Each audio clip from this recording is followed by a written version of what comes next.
On poursuit avec le deuxième épisode de notre série consacrée au pont de Paris. Il y en a 37 exactement, parmi eux des passerelles dédiées aux piétons et même aux amoureux. Des ponts aux passerelles, c'est une question d'atmosphère.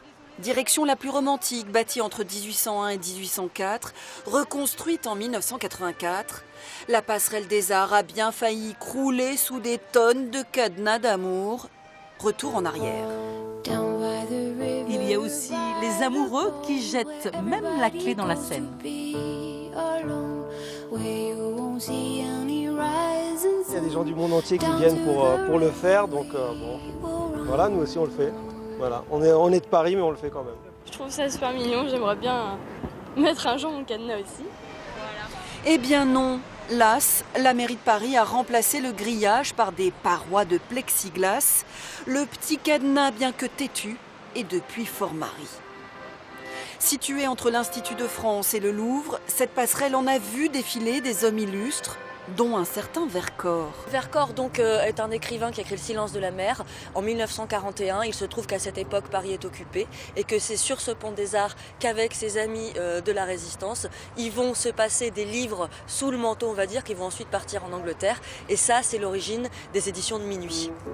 À l'autre bout de Paris, la passerelle Simone de Beauvoir permet aux fins lettrés de la Bibliothèque de France d'aller au parc de Bercy et inversement. Achevé en 2006, c'est le dernier et plus long pont de Paris avec ses deux courbes inversées.